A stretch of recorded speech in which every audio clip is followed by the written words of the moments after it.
दो दोस्त होर मेरे नाल ने इन्हां नाल करना गलबात ते इन्हां दा पुछना हाल चाल। अस्सलाम वालेकुम। वालेकुम सलाम। क्या नाम है आपका? जी अदनान मकबूल। जी अदनान मकबूल।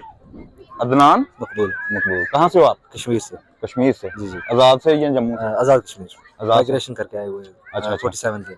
अच्छा। तो इस्लामाबाद इधर कब? जॉब के सिलसिले में आए हैं। जॉब के सिलसिले में जी जॉब को मिली है कर रहे हो? जी जी काम कर रहे हैं। क्या काम करते हो? हम बेसिकली एक कंपनी में जॉब करते हैं। कंपनी किस जी। कंपनी में? ये फ्लावर कंपनी है। फ्लावर कंपनी जी में। जी।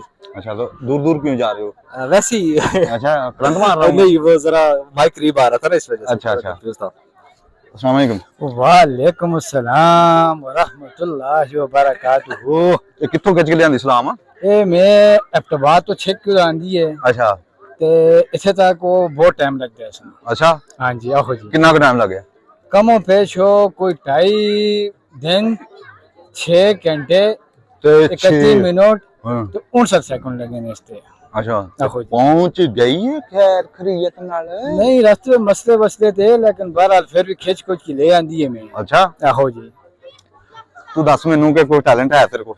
टैलेंट मेरे को बहुत बड़ा टैलेंट है मेरे को। की टैलेंट है तेरे को? मेरे को तुसी माई दा पुछ लो, गां दा पुछ लो, बकरी दा पुछ लो, चोटी दा पुछ लो। अच्छा आखो असल में कारोबार ही मंजा दा गावां दा बकरियां दा एदा कारोबार है अपना। हां आखो जी। ਤੇ ਤੈਨੂੰ ਉਹ ਇੱਕ ਗੱਲ ਸੁਣੀ ਹੈ ਛੱਡੋ ਮੱਝ ਥੱਲੇ ਤੇ ਜਾਂਦੇ ਕੱਟੇ ਥੱਲੇ ना- कभी ਉਂਝ भी गया है? मैं कई दफा वैसा तस्करा है। ਤੈਨੂੰ ਮੱਝ ਥੱਲੇ ਮੱਝ ਵਿੱਚ ਚਲਾਇਆ ਤੂੰ ਕੱਟੇ ਵਿੱਚ मैं ਚਲ ਗਿਆ? कहीं रिजल्ट नहीं अच्छा आखो जी आखो। ਹੋਇਆ ਇਹ ਗੱਲ? ਹੋਇਆ। ਗੱਲ ਤੇਰੇ ਤੋਂ ਤਾਂ ਨਹੀਂ ਬਣੀ? मेरे से बनी जो सिबत नहीं बड़े बड़े देखती होंगे ते मैं तूने मान खोल दे मैं गला खोल देना है। अच्छा वो के मन और पर आई दुनिया लोग दिए मैं छाड़ देना है कट्टा पीछे हाँ तो फिर कह दें तूने मनी तले छड़ने है जो तू कट्टे तले चढ़ने है। अच्छा तो और सुनाओ तुम? अल्हम्दुलिल्लाह। अच्छा तो तुम यहाँ पर कुछ करते हो जॉब शॉप के नहीं? नहीं मैं दूध बेचना थे बस अपना कारोबार अपना भाड़ा रखे थे अच्छा इकट्ठियां मंजियां दूध च पानी कितना पाना? पानी आखो जी पानी वाला काम ना कर दे गुनाह ਆਹੋ ਨਹੀਂ ਸਕਦਾ वाला काम ना ਆਦਾ ਨਹੀਂ ਹੁੰਦਾ। कर। बाकी सारे काम दूध पे पानी नेमत पे नेमत से ना मना अच्छा ना ना ना ਦੁੱਧ ਚ ਪਾਣੀ ਨਹੀਂ ਪਾਉਂਦਾ? बस पानी बिल्कुल पक्की गल है? पक्की गल है। ਐਡਾ ਤੂੰ ਇਮਾਨਦਾਰ ਦੁੱਧ नहीं नहीं ਉਹ ਕਿ नहीं ਦੁੱਧ ਦੀ ਇਮਾਨਦਾਰੀ ਕਰੇ? देखो ये पी जाती है ना ਹੈ पानी इन्हां दी मज ज्यादा ਇਦਾਂ ਦੀ ਮੱਝ ਪਾਣੀ ਜ਼ਿਆਦਾ ਪੀਂਦੀ ਹੈ?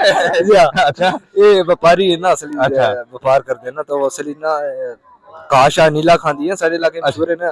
हमारी जुबान में इसको कहते हैं ना कि वो नीला खाई छोड़ा है हाँ तो पानी काट देने दूध काट देने। इधर ਨੂੰ ਹੋਵੇ ਤਾਂ ਕੈਮਰਾ ਨੂੰ ਵੇਖ ਗਿਆ। वो नीला खा गया ना जब तो दूध पतला हो जाता है। अच्छा तो हमारे इलाके में कहते हैं ना कि वो भाई इसने पानी नहीं डाला हुआ दूध पतला गाय दूध पतला दे रही है अच्छा वो अच्छा नीला खाने की वजह से। अच्छा अच्छा तुम ये बताओ कि ये तेरे दोस्त है? ये मेरा दोस्त है बहुत अच्छे दोस्त है प्यारे माशाल्लाह। अच्छा जी जी ਮੁਸ਼ਕਲ ਵਕਤ ਦੇ ਵਿੱਚ जी ਚਾਹ ਦਾ ਸਹਾਰਾ ਸਹੀ ਹੁੰਦਾ ਜਾਂ ਦੋਸਤ ਦਾ? मुश्किल वक्त किस तरह का मुश्किल वक्त तो जिंदगी में बहुत आते हैं। डिप्रेशन डिप्रेशन में दोस्त के साथ बैठ के बातें करने से ना काफी ज्यादा इंसान का कूल हो जाता है। अच्छा माइंड फ्रेश हो जाता है जो बेसिकली हमारे हम लोग जाते हैं ना किसी कारोबार के सिलसिले में जॉब के सिलसिले में मुख्तलिफ शहरों में जाते हैं हाँ तो अपनी जुबान बोलने वाले जो लोग होते हैं ना अच्छा उनका बड़ा सहारा होता है। अच्छा। जैसे आप पंजाबी हैं तो आपको पंजाबी का अगर बाहर के मुल्क में आप कहीं जाते हैं ना तो travel हाँ करते पंजाबी हैं, मुझे मिल जाए तो पंजाबी मिल जाए तो ज्यादा आप कंफर्ट फील करते हैं कि यार इसके साथ बात करूंगा तो मुझे ज्यादा अच्छा हाँ। फील होगा। हाँ तो वो घर वाली फीलिंग आ जाती है ना एक दो दोस्त जो अपने एक दूसरे से बात करते हैं ना मिलजुल के तो उससे बड़ा डिप्रेशन दूर होता है मेरे मेरे नजदीक। और चाय तो एक फिर चाय तो बहुत अच्छी चीज है ना वो उसको कंपेयर नहीं कर सकते। वैसे बेसिकली मैं मेरा जो ज़हन है ना वो कहते हैं कि दोस्तों को ना किसी मुश्किल वक्त में याद नहीं करना चाहिए हमेशा जो मुश्किल वक्त है ना उसको खुद हैंडल करना चाहिए। हाँ वो एक क्योंकि मिसाल बनी है ना। बोझ बन जाता है इंसान को किसी को आजमाना नहीं चाहिए जिंदगी में कभी आप मुख्तलिफ वक्त आएंगे आपकी जिंदगी में बहुत मुश्किल वक्त आ जाएंगे पर किसी को जब आजमाएंगे ना वो तो उसको इंसान को खो आजमाने की बात नहीं है मैं वैसे कह रहा हूँ कि मुश्किल वक्त में चाय का सहारा अच्छा होता है दोस्त का मैं तो दोस्त का कहता अच्छा। हूँ मेरे नजदीक तो दोस्त एक बड़ी बड़ी प्यारी चीज है अल्लाह पाक की नेमत है ये। अच्छा सर तेरा की कहना मैं तो ये कहना कि चाह तो सारा ठीक रहता है। चाह सारा ठीक रहता मैं दोस्त हमारी बंदा ते मैं जिस वक्त मेरी कोई मान सुक जाती है तू चाय का तो नहीं कह रहा तेरा दूध ज्यादा भी मेरा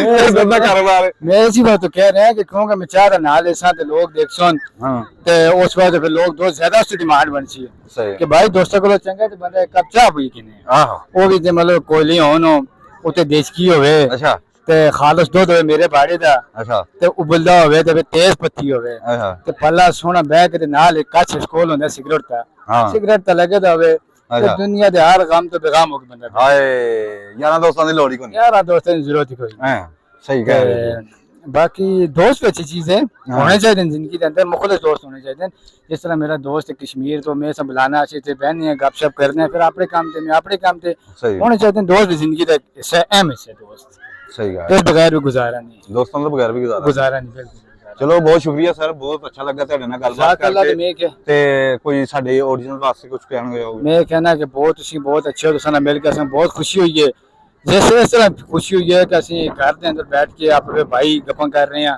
तो संग जितना कितना होवे तो संग मतलब शेयर करो तो संग व्यूज बढ़ाओ लाइक करो सब्सक्राइब करो ते मैं Thank you. इन्हें किसी कर सकता पहले कितना बेटर भी दीवाना हुई दसो ना ये कश्मीर बनेगा खुद मुख्तार